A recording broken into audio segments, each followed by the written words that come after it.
Hey, bon dimanche, comment ça va? Vous allez bien? Bienvenue à 180, bienvenue si vous êtes sur place, si vous êtes en ligne aussi, si vous êtes chez vous parce que vous avez les yeux collés, parce que vous avez assisté à Maroon 5 hier. Fait que content que vous puissiez en profiter de chez vous, quand même malgré tout. Est-ce que vous êtes prêts pour une saison 2 de la série C'est pour un ami? Ben, en tout cas, si vous n'êtes pas prêts, on y va quand même. On a commencé l'année passée, une première série qu'on avait intitulée justement C'est pour un ami. Des questions qu'on peut avoir, qu'on va justifier en disant que ben, c'est pour quelqu'un d'autre, parce qu'on peut être un peu gêné que d'avoir cette question-là. Et on a encore une série de questions qui s'en vient pour nous dans les prochaines semaines et puis qui vont répondre à vos questions. Parce que l'objectif, c'est qu'on puisse aborder des questions qu'ensemble on a et puis qu'on peut voir justement qu'est-ce que Dieu a à dire là-dessus. Je veux commencer avec un premier texte. Déjà, la lecture d'un premier jet de texte de la Bible dans Juge, le chapitre 11. Et sur ce texte-là, c'est ce texte qui va inaugurer, qui va lancer notre saison 2, notre première question qu'on va voir ce matin. Fait que je ne commande pas plus longtemps. Je vous invite à soit lire avec moi, soit tourner dans votre application, dans votre Bible, dans Juge au chapitre 11. Et on va regarder l'histoire de Jephthé ce matin pour répondre à notre question. Au verset 1, ça commence en disant « Jephthé, originaire de Galaad, était un guerrier valeureux. Il était le fils d'une prostituée et d'un homme appelé Galaad. Lorsque la femme légitime de cet homme lui eut aussi donné des fils et que ceux-ci furent devenus adultes, ils chassèrent Jephthé du foyer en lui disant « Tu n'auras pas d'héritage chez notre père car tu es le fils d'une autre femme. » Et Jephthé s'enfuit loin de ses frères et se fixa dans la région de Tob. Et bientôt, toute une bande d'aventuriers se regroupa autour de lui pour entreprendre des raids avec lui. J'aimerais prier pour que Dieu puisse diriger notre discours ce matin, qu'on peut voir qu'est-ce que lui a à nous dire sur la question qu'on a, et puis après ça, on va regarder justement ce texte-là. Dieu, je veux te dire merci pour l'occasion qu'on a de pouvoir se rassembler, de pouvoir ouvrir ta parole, que tu puisses venir répondre à nos questions. Dieu, peu importe là où on est dans notre parcours, dans notre découverte de qui tu es, merci de te rendre disponible et de vouloir te faire connaître. Je te prie pour chacun d'entre nous, pour que tu puisses venir toucher nos cœurs, que tu puisses venir toucher notre esprit, pour qu'on puisse découvrir qu'est-ce que toi, tu as à nous dire. Dieu, qu'on soit dans une démarche où ce qu'on veut découvrir, même si tu existes, est-ce que tu es présent, est-ce que tu veux une relation avec nous, ou qu'on soit même dans une démarche où ce qu'on est déjà, Dieu, tes disciples, et puis qu'on veut te découvrir encore plus, mais que pour chacun d'entre nous, tu puisses nous parler, te faire connaître. Et c'est en ton nom, Jésus, qu'on prie ces choses. Amen. Amen. Donc, le but de la série, comme je disais tantôt, c'est de pouvoir répondre aux questions que chacun d'entre nous, on a. Il y a quelques temps, j'ai commencé un cours pour apprendre à conduire la moto. Je me souviens, la première fois, ça date de pas si loin quand même, mais ça date de quelques semaines, que la première rencontre que j'ai eue, puis que le professeur est là, et que là, on va avoir à conduire une moto pour la première fois, il vient me voir et il me pose la question, comme à toutes les autres, un peu individuellement, est-ce que tu as déjà conduit une moto? Donc, petit flashback. Là, plusieurs années, à un moment donné, là, ça remonte à là, peut-être 20 ans, 25 ans. Là. Je me souviens, à un moment donné, pendant l'été, j'avais une petite jobine d'été. J'installais des piscines et puis là, mon employeur, qui me conduisait dans son pick-up pour se rendre, dans le fond, sur les lieux où on installait des piscines. Mais à un moment donné, il devait passer par sa maison. Il y a comme une maison un peu chalet. Là. Fait que là, on devait passer quelque temps là. Puis là, il y avait, je vais appeler ça une moto, mais c'est pas réellement une moto conventionnelle parce qu'il y a une vitesse. Donc, on ne change pas les vitesses. Et puis, il n'y a pas de frein. Fait que là, quand on part la moto, lui, il dit, vous pouvez vous amuser en attendant. Et moi, c'est la première fois que j'embarque là-dessus.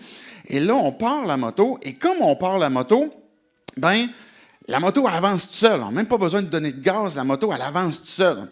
Et puis, moi, ce que je ne sais pas dans l'affaire, c'est que, le frein en avant, il ne marche pas. Mais le frein en arrière, il est où? Je le sais pas.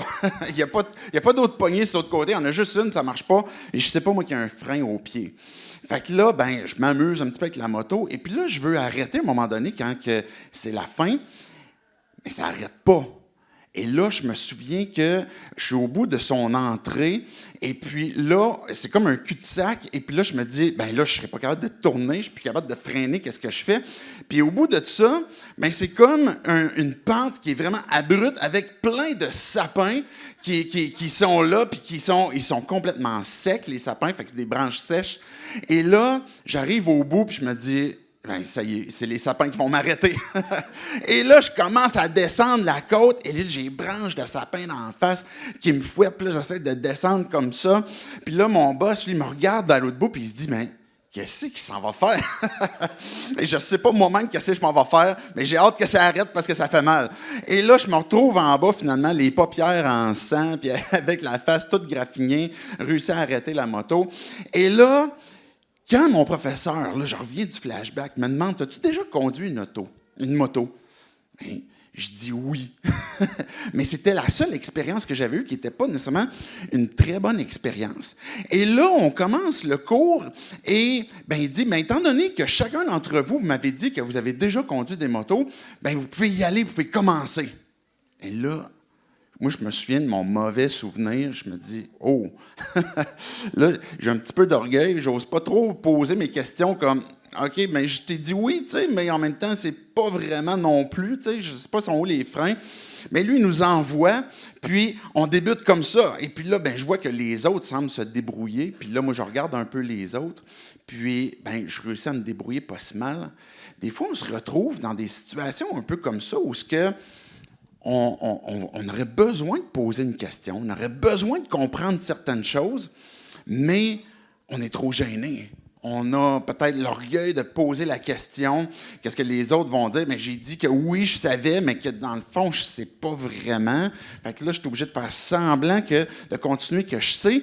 Et quand on reste avec, quelle que soit la question dans notre parcours, par exemple, avec Dieu, qu'on reste avec certaines questions, ben on pourrait vouloir aller plus loin, vouloir continuer de comprendre certaines choses, mais il y a certaines questions clés qui peut-être, quand ils ne sont pas répondus, nous rendent la tâche difficile pour continuer d'avancer, pour découvrir mais qui est Dieu.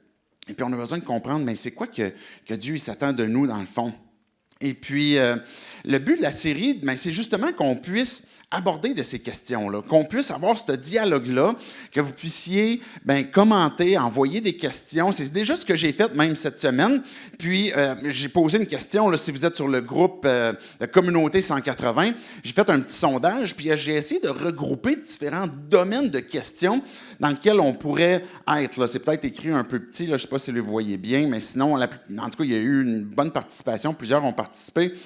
Des domaines de questions qu'on pourrait avoir, c'est par exemple, j'ai écrit des enjeux de société. Ce que j'avais en tête, c'est peut-être des enjeux qu'on peut avoir actuellement qui concernent, je ne sais pas moi, l'argent, qui concerne l'avortement, qui concerne la mort, l'euthanasie, qui va concerner, peu importe là, qu'est-ce que ça serait, des différents enjeux de société, bien, qu'on pourrait peut-être avoir des questions dans ce domaine-là. Un autre domaine pourrait être, puis c'est des questions que j'entends, bien, c'est quoi qui se passe, par exemple, la vie après la mort? C'est quoi qui arrive? C'est quoi le ciel? C'est quoi l'enfer? Est-ce que le purgatoire existe? Est-ce que... bon, enfin, il peut y avoir plusieurs questions là. Des questions générales, peut-être de la Bible. Ça a été un petit peu moins populaire. Des fois, ça peut être des questions... Moi, je me souviens, quand je découvrais la foi, je me disais, il y a plein de choses que je ne comprends pas. J'écoute les sermons, les discours, les prédications, les enseignements, puis il y a plein de choses que je ne comprends pas, il y a plein de termes que je ne suis pas sûr de suivre, et peut-être que ça fait partie des questions que vous avez, que ces questions générales-là ben, vont peut-être vous aider à comprendre l'ensemble. Ça pourrait être des disciplines spirituelles qui a été le deuxième domaine le plus populaire après des enjeux de société, des disciplines spirituelles comme par exemple des questions qui concernent ben, la prière, la lecture, qui concernent le jeûne. Le jeûne est quelque chose qui revient souvent parce qu'on en parle peu. Alors, peut-être que vous avez des questions là-dessus. Un autre domaine, j'ai appelé le « how-to » du chrétien. Bien, comment le chrétien devrait se comporter dans le monde, dans tel contexte, par rapport au célibat, par rapport à peu importe qu'est-ce que ce serait. Et finalement, le surnaturel. 14% avec, par exemple, que ce soit des manifestations, que ce soit des dons spirituels, que ce soit tout ce qui concerne justement, par exemple, des miracles. Donc, qu'est-ce que Dieu en pense? Peut-être qu'on a des questions reliées à ça, puis qu'on aimerait les poser. Donc, j'ai mentionné ces domaines-là pour que vous puissiez participer dans le sondage, mais le désir aussi, c'est que j'ai déjà reçu des questions que vous m'avez données, mais j'aimerais que vous continuiez de le faire. Vous pouvez le faire si vous êtes en ligne présentement. Vous pourriez peut-être écrire vos questions. Peut-être que vous êtes justement peut-être un peu gêné de poser votre question. Fait que vous avez juste à dire comme, ben c'est pour un ami. C'est le but de la série. Fait que donnez vos questions. Vous pouvez me les écrire aussi en privé si vous voulez. Et ça serait intéressant de justement pouvoir les aborder. Quand on va aborder les questions, un peu comme dans la saison 1, on va regarder évidemment c'est quoi la question, quelle est la réponse de façon succincte, regarder les explications que la Bible dit, parce que ultimement, ce qu'on veut savoir, c'est notre question par rapport au domaine spirituel, par rapport à Dieu. Qu'est-ce que Dieu en pense? Comment est-ce que Dieu traite la situation? Et finalement aussi, dans le plan de match, quand on aborde les questions, c'est rare qu'on peut avoir des questions ou des réponses qui vont être juste oui, non. Des fois, on peut dire oui, mais on a besoin de nuancer certaines choses pour bien comprendre c'est quoi la suite. Donc,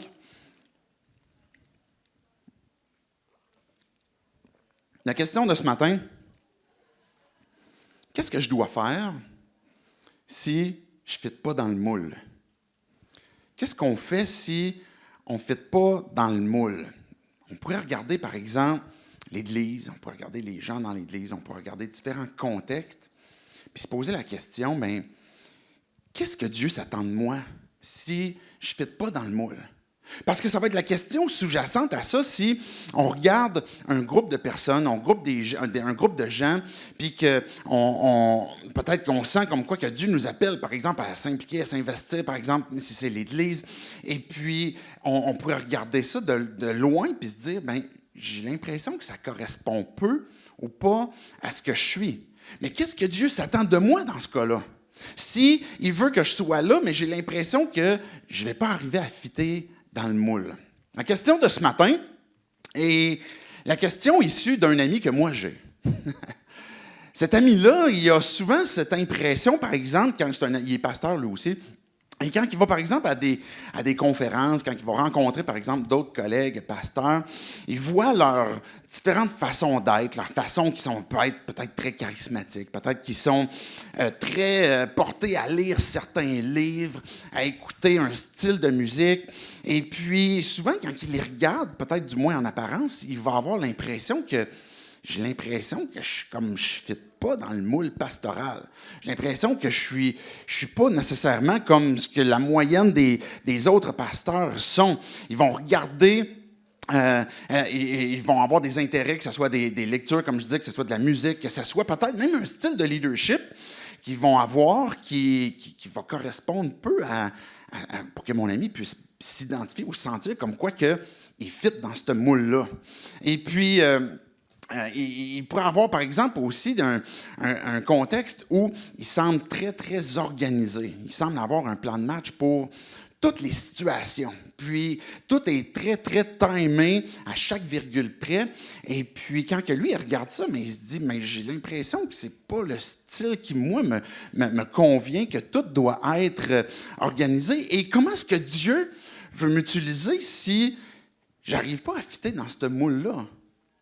Et le cas de Jephthé qu'on a lu tantôt, on peut très bien imaginer, on peut très bien se placer dans ses souliers puis comprendre que son sentiment pourrait être le même, comme quoi que j'ai l'impression que je ne fit pas dans la gang. J'ai l'impression que je ne fit pas dans le moule. Regardez, on revient sur les 3 premiers versets que j'ai lus tantôt. Ça dit au tout début, la première phrase, c'est un peu comme la déclaration de l'ensemble de l'histoire de Jephthé. On ne verra pas toute son histoire ce matin. Il y a des choses qui sont vraiment intéressantes, mais je voulais particulièrement regarder son contexte familial et de quelle façon Dieu l'a utilisé. Jephthé est originaire de Galaad et puis il était un guerrier valeureux. On voit tantôt que dans Galaad, dans le fond, c'est un père qui a eu plusieurs enfants, on comprend, puis que par la suite, c'est devenu une contrée. Et il était un guerrier valeureux. Mais avant qu'il soit un guerrier valeureux, Jephthé, dans le fond, il était le fils d'une prostituée. Il était le fils d'une prostituée, puis son père était Galaad. Regardez le verset 2. Lorsque la femme légitime de cet homme eut aussi des fils et que ceux-ci furent devenus adultes, ils ont chassé Jephthé du foyer en lui disant « Mais tu n'auras pas d'héritage avec nous. Chez notre père, parce que tu es l'enfant d'une autre femme, d'une autre mère, puis qui en plus qui est prostituée. » Alors, il va dire ensuite, et Jephthé s'enfuit loin de ses frères et se fixa dans la région de Tob, et bientôt, toute une bande d'aventuriers se regroupa. Aventurier ici, c'est un peu comme un euphémiste, OK?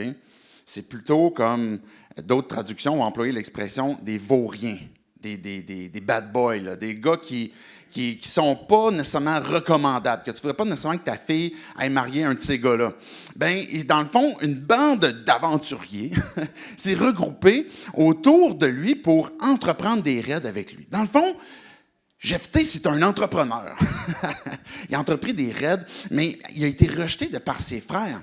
Pourquoi? Parce qu'il ne fitait pas dans la famille.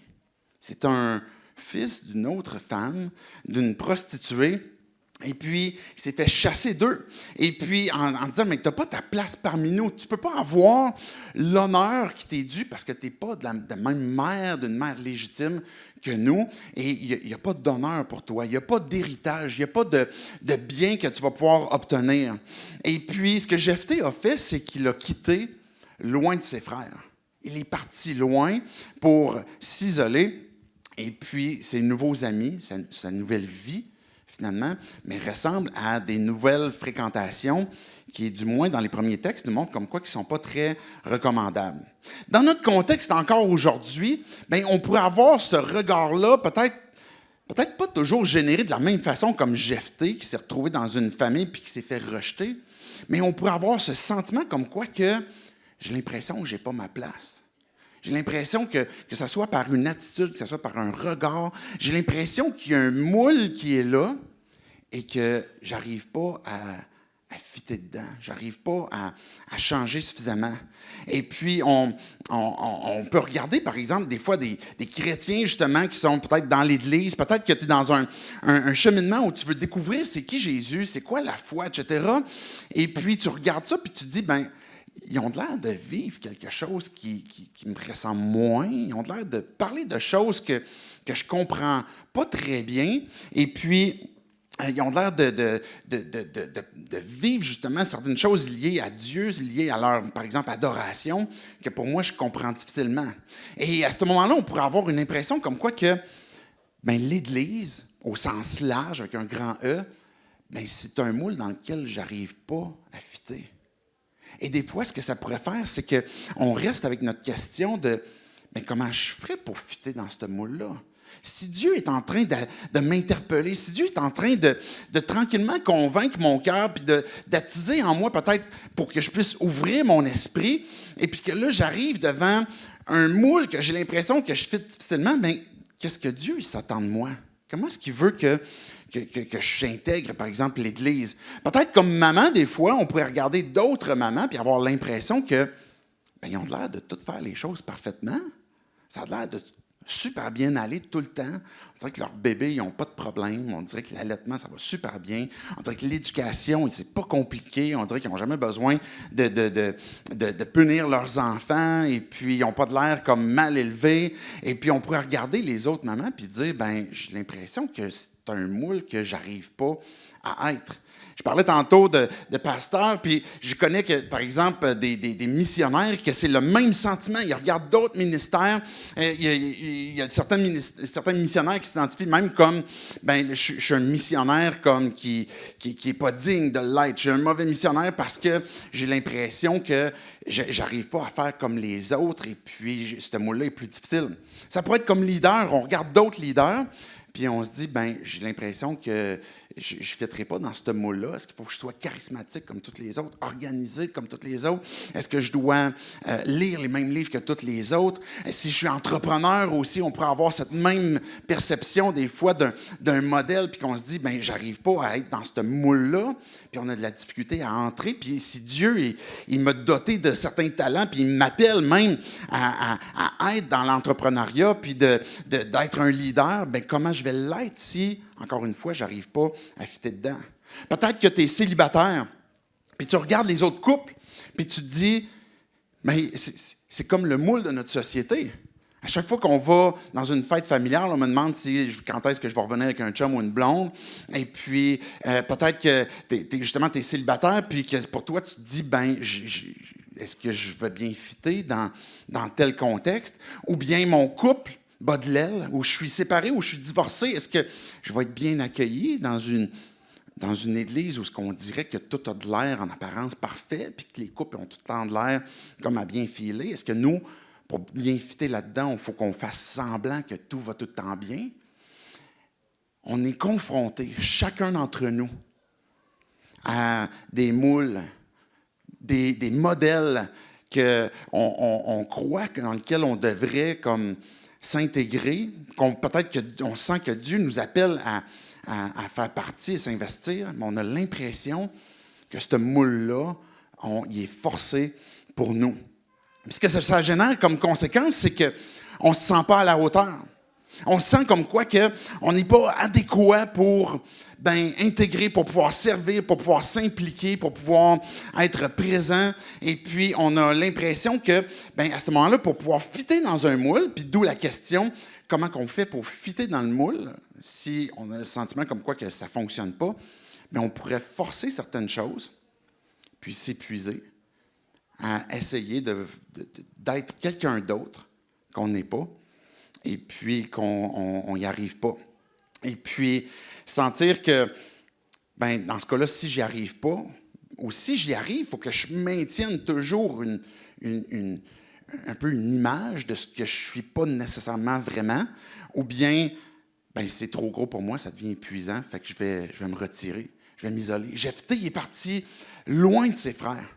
C'est certain qu'il devait avoir de la frustration, c'est certain qu'il devait avoir une amertume. Il a senti comme quoi puis c'était plus que senti, c'était justifié, là, mais on ne veut pas de toi ici, tu n'as pas ta place, tu ne fites pas dans notre moule parce que ta mère est illégitime. Tu es un enfant illégitime, puis tu ne peux pas avoir le même héritage, puis considère que même Galaad, c'est pas ton père, tu sais, va-t'en, puis va te cacher. Puis c'est ce que Jephthé a fait, dans le fond. Il est parti loin, et puis il s'est caché, et puis il a dû se sentir certainement indigne, inadéquat, puis porter la honte de « je suis un enfant d'une prostituée », puis de s'isoler.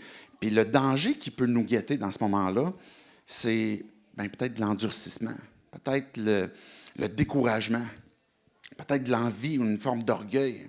Regardez la réponse de Dieu. Je veux poursuivre le texte pour qu'on puisse constater, mais qu'est-ce que Dieu avait à dire à Jephthé? Comment est-ce que Dieu a voulu utiliser Jephthé malgré sa situation que, il ne fitait pas dans ce moule-là. Regardez à partir du verset 4.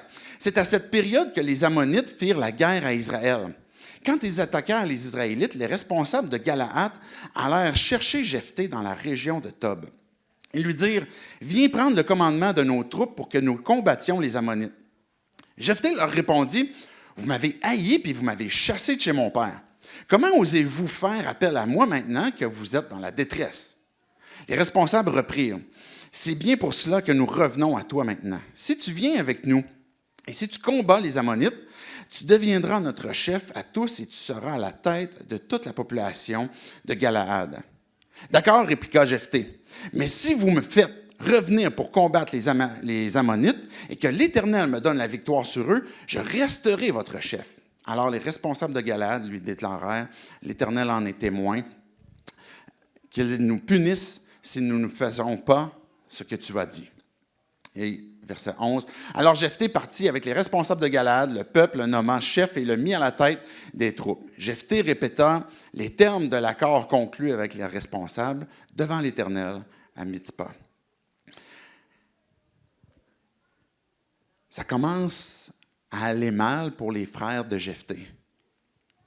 Et là, les Ammonites, ont entrepris de faire la guerre aux Israélites. Et on comprend comme quoi que ça ne va pas bien, là. Ils ne réussissent pas à se défendre. Ils ne réussissent pas à leur faire la guerre adéquatement. On est dans une période dans le livre des Juges où on voit comme quoi que le peuple de Dieu, les Israélites qui sont là, ils font ce qu'ils veulent. Ils font comme ce qu'ils leur pensent qui est bien. Ils vont choisir chacun d'entre eux leur bonne volonté, leurs bonnes intentions. Et puis, à un moment donné, ce que Dieu fait, c'est « Je veux ramener mon peuple à moi, je veux ramener son cœur à moi. » Et là, à un moment donné, arrivent des situations comme des épreuves, des attaques de l'ennemi qui viennent, puis on voit la suite du texte, puis là, je ne le lirai pas ce matin, mais que les Ammonites ont énoncé différentes stratégies et puis différents mensonges, même de l'époque, en passant de l'histoire, en disant « c'est à cause de vous, c'est vous qui avez commencé la chicane, etc. » Et puis, mais cette épreuve-là vient générer maintenant chez le peuple et chez Galaad la détresse. Et on a besoin que Dieu intervienne. Puis dans cette période des juges, ce que Dieu fait, c'est qu'il envoie justement, on emploie l'expression des juges, mais qui sont des libérateurs, des héros que Dieu va envoyer. Et là, les frères de Jephthé, ils ont dû entendre comment est-ce que Jephthé, dans le fond, son entreprise semblait bien marcher. Parce qu'il faisait des raids, et puis ses nouveaux amis semblent lui obéir, même si c'est des gens qui sont rebelles. Ils semblent le suivre dans les différents raids. Et là, on vient trouver Jephthé pour dire, on a besoin de ton aide. On a besoin que tu viennes nous aider. Le problème qu'on pourrait vivre quand on a l'impression qu'on ne fit pas dans un moule, c'est qu'on se compare. Pourquoi est-ce que je voudrais être comme mes autres frères, si je suis d'une autre mère? Pourquoi est-ce que je voudrais être comme ces autres mamans? Pourquoi est-ce que je voudrais être comme ces autres leaders? Pourquoi est-ce que je voudrais être comme ces autres entrepreneurs? Parce qu'on est en train de se comparer, puis on regarde peut-être la différente réussite ou le différent standard que le moule est en train de créer, puis penser que c'est ce qu'on doit atteindre. Et cette comparaison-là nous emmène à peut-être ne pas constater ce que Dieu est en train de faire dans nos vies. Et de quelle façon est-ce que Dieu est en train de nous équiper? Dans cette histoire-là qu'on vient de lire, on ne voit pas comme quoi, un peu comme un énoncé qui déclare, mais voici ce que Dieu est en train de faire en arrière-scène, en backstage. Voici comment est-ce que Dieu est en train de préparer Jephthé pour une œuvre à laquelle il l'a appelé, pour être le libérateur d'Israël. Et que là, on pourrait avoir tendance, peut-être comme Jephthé, à dire, je voudrais être comme mes frères, j'aurais voulu être là. Mais maintenant, Dieu est en train de préparer quelque chose dans sa vie. Et quand on découvre comme quoi que c'est Dieu qui appelle. C'est Dieu qui est en train de diriger. Puis ce que Dieu est en train de faire avec Jephthé, c'est que non seulement il nous appelle, parce que Dieu il t'appelle à quelque chose. Dieu il t'appelle à le servir, puis à t'impliquer, puis à faire quelque chose. Puis c'est pas juste quand que je dis appeler, c'est pas juste comme dans l'Église, puis servir dans l'Église. Parce que ce que l'on est aussi, c'est qu'on est des ambassadeurs. À partir du moment qu'on place notre foi en Christ, Dieu veut faire quelque chose avec toi. Comme maman, comme entrepreneur, comme leader, comme peu importe qu'est-ce que ce serait, Dieu il t'appelle. Et tu es un ambassadeur à partir du moment que tu es son enfant. Mais comment est-ce que tu peux avoir cette foi, cette confiance comme quoi que Dieu est en train de t'appeler, puis il ne s'est pas trompé. Puis ce que tu vis correspond à ce que Dieu veut t'appeler, mais peut-être aussi à ce que Dieu veut te donner pour t'équiper pour son appel aussi. Quand que Dieu nous appelle à faire quelque chose, il va nous équiper aussi avec ce que l'on a de besoin. C'est d'avoir la foi comme quoi que Dieu est en train de diriger, même si on ne le voit pas. À un moment donné, Moïse, si vous connaissez un peu l'histoire de Moïse, quand que Dieu l'a appelé dans le buisson ardent, Dieu lui a posé la question, « Moïse, c'est quoi tu as dans ta main? » Et Moïse, il avait un bâton.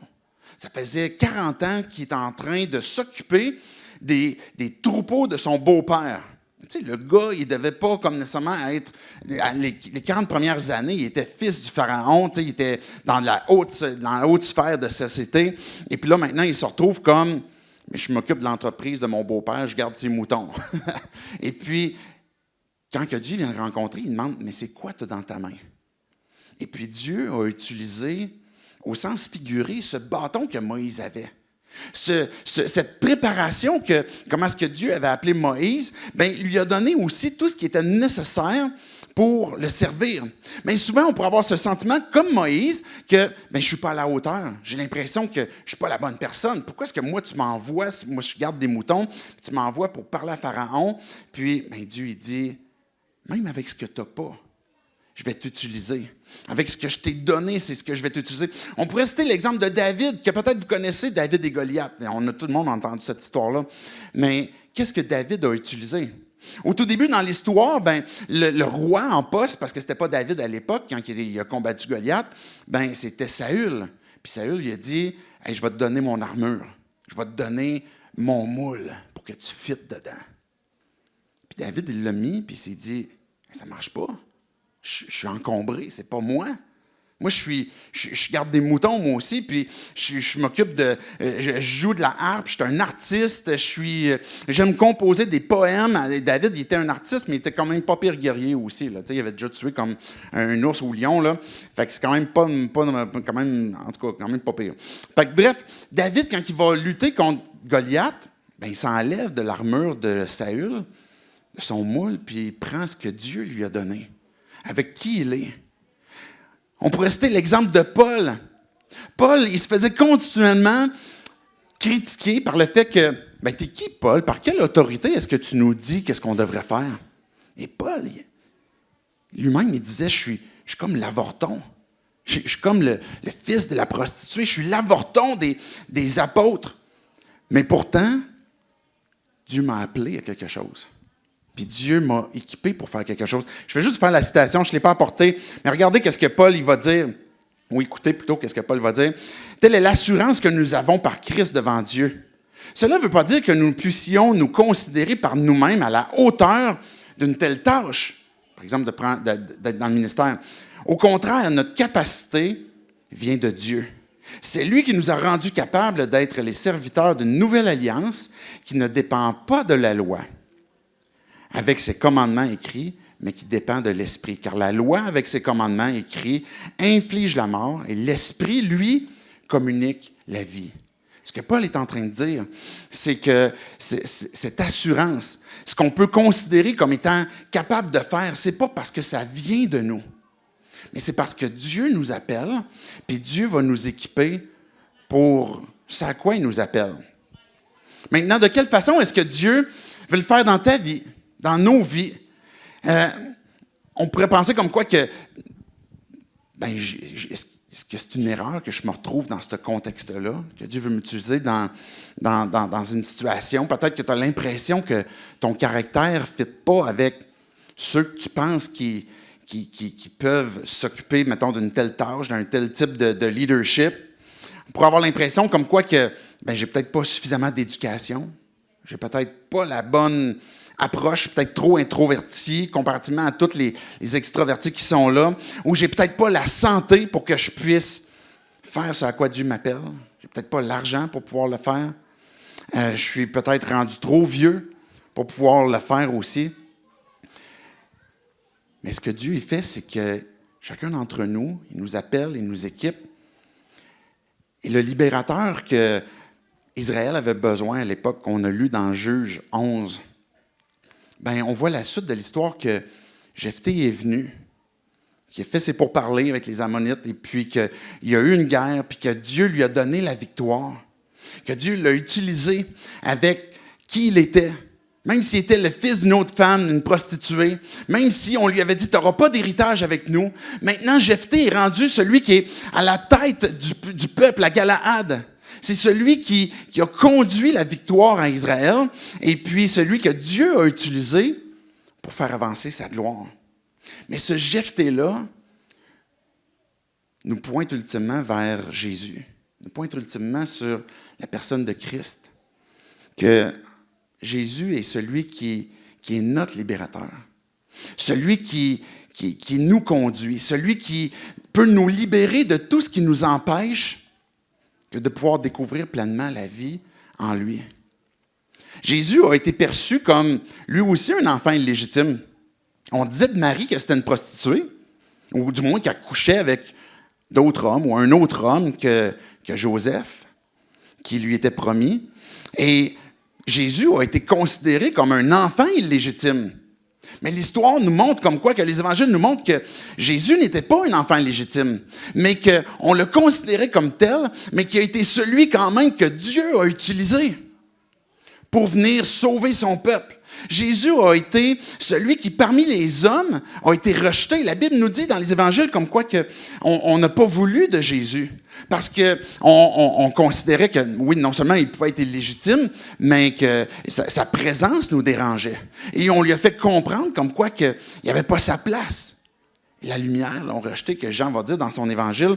Et puis, Jésus a été celui qui, malgré le fait qu'il a été rejeté, celui que Dieu a utilisé pour venir sauver l'humanité aussi.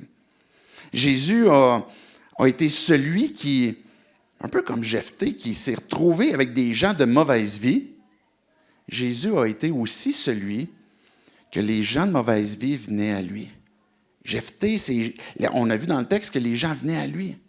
Et Jésus a été celui qui avait cet accueil, cet amour pour aimer, pour prendre soin, pour encourager, pour sauver, pour parler de qui son Père est, pour parler de Dieu, pour parler du ciel. Et plusieurs ont voulu le suivre. Et encore aujourd'hui, on pouvait peut-être nous-mêmes nous qualifier aussi de valeureux, comment est-ce qu'ils disaient ça? Donc des valeureux guerriers, ou des valeureux, j'oublie le terme qu'il avait employé, là, des aventuriers. Dans le fond, on est des vauriens, des pécheurs. Mais Jésus s'est fait notre ami. Et contrairement à Jephthé, qui était un pécheur, puis qui a fait des mauvais choix dans sa vie, puis qu'on voit dans la suite de l'histoire de Jephthé, un mauvais choix où il s'est retrouvé comme à devoir faire le mal. Je vous laisserai lire la suite de l'histoire chez vous. Mais Jésus est celui qui, à l'inverse de chacun d'entre nous, celui qui a fait ce qui était nécessaire, le bien, pour que nous, on puisse découvrir la vie en lui, pour que nous, on puisse avoir cette identité en lui maintenant, puis cette assurance comme quoi que Dieu est en train de travailler, Dieu est en train d'opérer quelque chose dans nos vies. Et que si chacun d'entre nous, on a besoin d'être sauvé du péché, sauvé de l'envie, de l'orgueil, sauvé de notre jalousie, sauvé de nos comparaisons, de l'orgueil des hommes, parce qu'on craint des fois, et souvent plus les hommes que Dieu, mais qu'on a besoin, nous aussi, d'être sauvés, qu'on se retrouve peut-être, nous aussi, des fois, dans des circonstances qui sont des épreuves où Dieu nous interpelle à « lève les yeux vers moi ». Et puis, c'est toi que je veux sauver. Et puis que chacun d'entre nous, on est dans le péché, mais que Dieu, quand il nous sauve, bien, il nous transforme aussi à son image, mais il nous utilise avec qui on est, avec ce que l'on a, puis qu'est-ce que l'on a dans nos mains, avec la santé ou pas, avec l'éducation ou avec l'argent, et que Dieu va utiliser qui tu es, pour que, comme je disais tantôt, pour que tu puisses être cet ambassadeur-là. Maintenant, si on répond à la question, bien, comment est-ce qu'on fait pour, si j'ai l'impression que je ne fit pas dans le moule, qu'est-ce que je dois faire?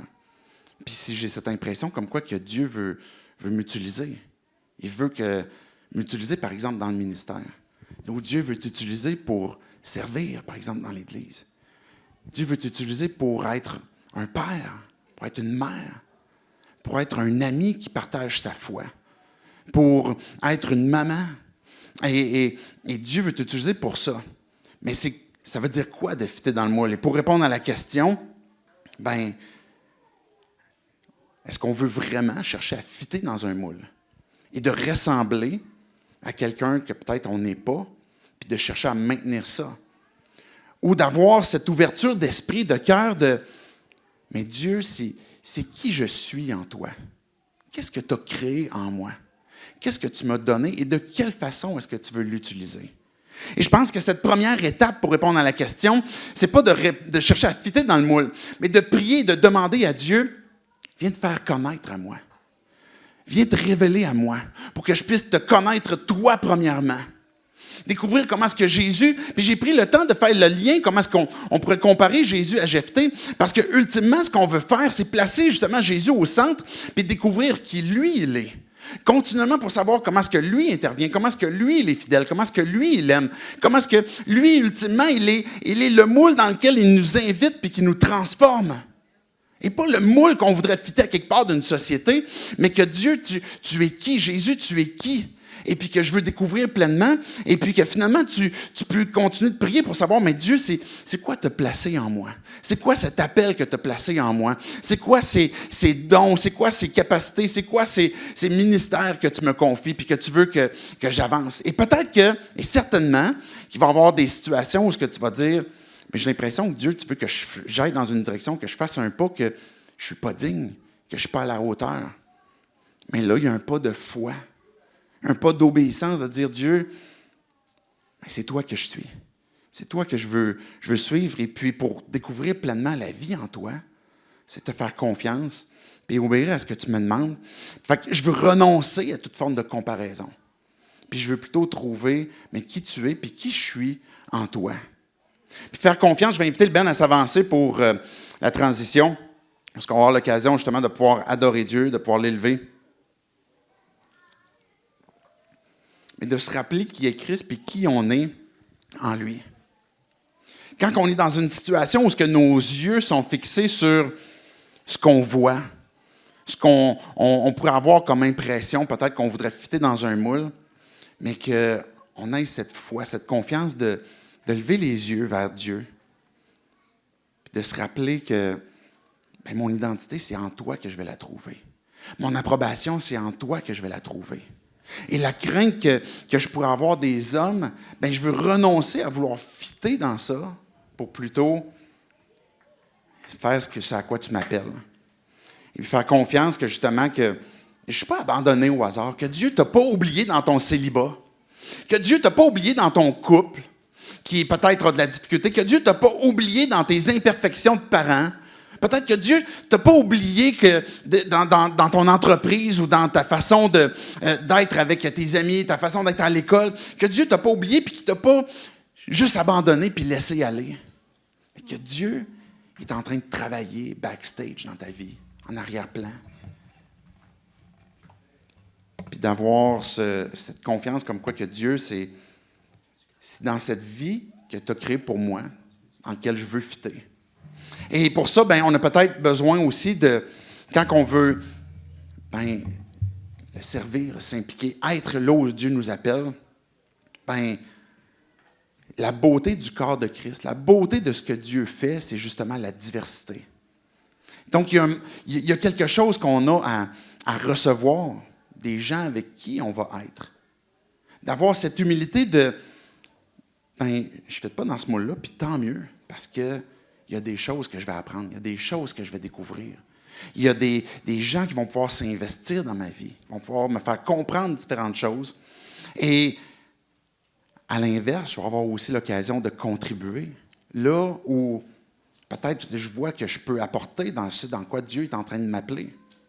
Et l'Église est un exemple parfait justement du corps de Christ, dans lequel Dieu m'appelle à m'intégrer pour recevoir humblement, pour être enseigné, pour être dirigé, puis peu importe ton poste dans l'Église, moi, premièrement, comme pasteur, j'ai besoin de vous, et puis qu'ensemble aussi, on puisse contribuer. Puis on pourrait voir différents besoins, différentes choses qu'on constate, puis peut-être qu'on souffre, peut-être parce que ça manque actuellement, qu'on aimerait voir, mais c'est peut-être parce que Dieu est en train de nous révéler que, hey, c'est ça que je veux que tu t'investisses. C'est dans ça que je veux que tu puisses contribuer, que tu puisses apporter ce que je t'ai donné, ce qui pèse sur ton cœur, ce dans quoi tu veux t'investir. Mais je veux te voir. Je veux que tu puisses contribuer. Je vais terminer avec la prière, puis après ça, on va avoir l'occasion de répondre à Dieu par l'adoration, de se rappeler qui il est, puis qui on est en lui. Dieu, je veux dire merci pour ta parole. Merci encore pour cette histoire. Dieu, je te prie que cette question que chacun d'entre nous, on a, de comment est-ce que des fois, dans certains contextes, on voudrait comme juste fitter dans un moule pour pas trop détonner, pour ressembler à ce que d'autres sont. Mais je te prie que tu puisses nous révéler, Dieu, qui tu es. Jésus, tu es celui qui a donné sa vie, celui qui a tout donné pour qu'on puisse être pardonné, qu'on puisse être justifié, pour qu'on puisse avoir une assurance, une espérance qui est vivante et qui est ferme, et que rien ne va venir nous enlever. Et Dieu, tu nous appelles à être des ambassadeurs, quand on a placé notre foi en toi.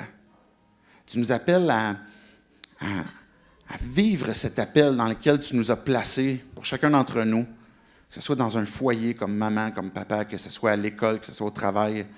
Je te prie que Dieu, tu puisses nous révéler cet appel. Comment est-ce que tu veux nous utiliser? Qu'est-ce que tu nous as donné pour qu'on puisse découvrir qui on est, découvrir comment est-ce que tu veux nous utiliser. Et c'est en ton nom, Jésus, qu'on prie ces choses. Amen.